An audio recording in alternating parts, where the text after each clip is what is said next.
আসসালামু আলাইকুম আরহামাতুল্লাহ। প্রিয় এসএসসি শিক্ষার্থী, কেমন আছো সবাই? আশা করি সবাই ভালো আছো। আজকে আমি তোমাদের ময়মনসিংহ বোর্ড 2020 সালে যে রাইট ফ্রম ভার্বস থেকে প্রশ্ন এসেছিল সেই প্রশ্নটি নিয়ে কথা বলবো।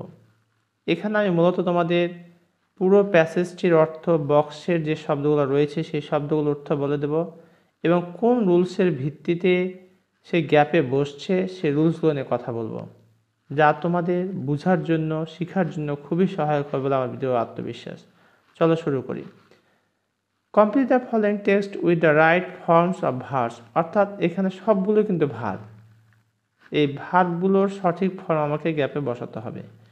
পরীক্ষা শুরু তোমরা নাম্বার দিয়ে, অর্থাৎ 1-এর এ দিয়ে উত্তর, বি দিয়ে উত্তর, সি দিয়ে উত্তর, এভাবে লেটার উত্তর লিখবে, শুধু পুরো প্যাসেজ লেখার কোনো প্রয়োজন নেই।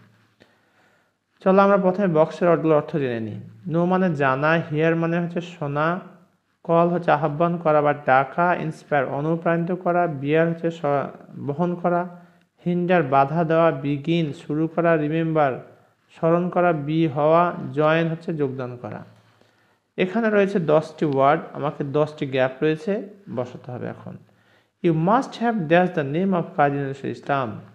এখানে যেহেতু must have, would have, could have, should have এর পরে ভার্বের ভিত্তি হয়, তাহলে you must have that's the name of Kazi Nazrul Islam, you must have heard. এই যেখানে হিয়ার রয়েছে এটা হয়ে যাবে heard.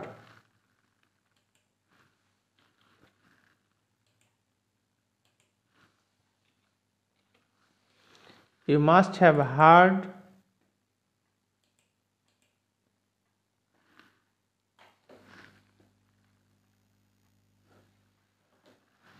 You must have heard the name of Kazi Nazrul ইসলাম।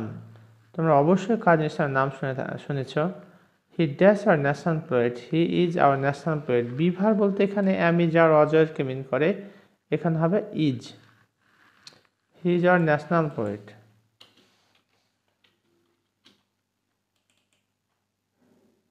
তিনি আমাদের জাতীয় কবি।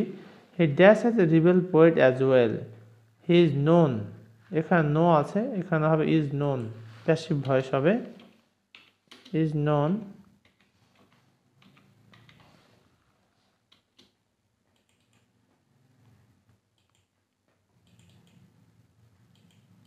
তাহলে হি ইজ নোন, তিনি পরিচিত, অ্যাজ এ রিবেল পোয়েট, বিদ্রোহী কবি হিসেবে। প্রশ্ন হতে পারে ইজ নোন কেন হলো?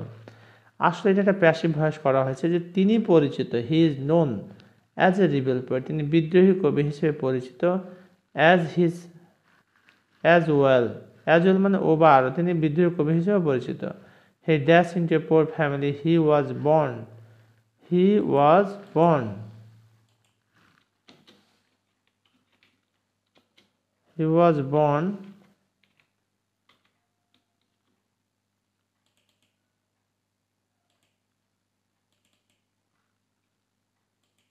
প্যাসিভ বর্ন ভার্বের ম্যাক্সিমাম মানে প্যাসিভ ভয়েস হয় he was born into a poor family, তিনি একটা গরিব পরিবারে জন্মগ্রহণ করেছেন। বাট ডায়ার নিডস, কিন্তু ব্যাপক চাহিদা বা প্রয়োজন বা অভাব, could not dash is potentiality hinder.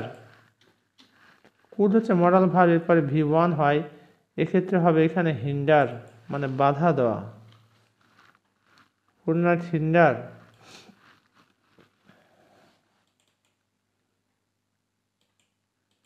His potency, তার যে সম্ভাবনা ছিল, এটাকে কিন্তু তার ভয়াবহ যে অভাব বা পরিণতি বা ঘাটতি, এটা কিন্তু তাকে দমাতে পারেনি।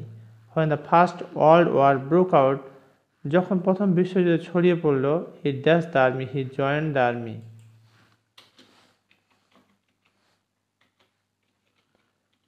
he joined the army, তিনি আর্মিতে কি করেছিলেন? জয়েন্ট করেছিলেন। when the first world war broke out, দেখো এখানে খেয়াল করে when যুক্ত ক্লজটি কিন্তু পাস্টে আছে, ব্রেকের পাশ ব্রোক আউট, সঙ্গত কারণ পরটিও পাস্ট হবে। He joined the army after the war, যুদ্ধের পর। He dash to write points, he বিজ্ঞান, এখানে স্টার্ট থাকলেও দিতে পারো অথবা বিজ্ঞান।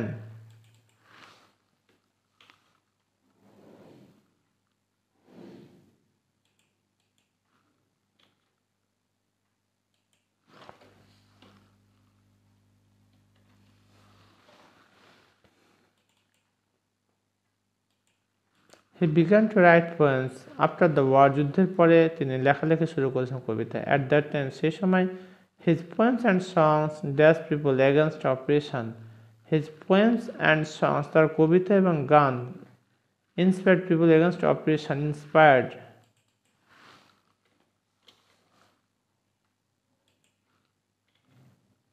এখানে মজার বিষয় খেয়াল করে, at that time, সেই সময় his poems and songs inspired.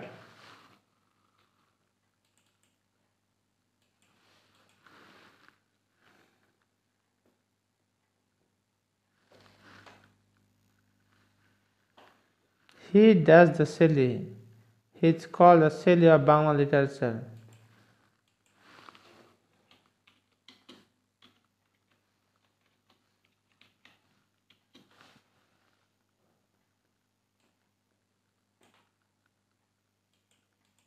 He's called the silly of Bangla literature. তাকে বাংলা সাহিত্যে কি বলা হয়? শেলি বলা হয়। We should remember him. আমাদের উচিত তাকে স্মরণ করা।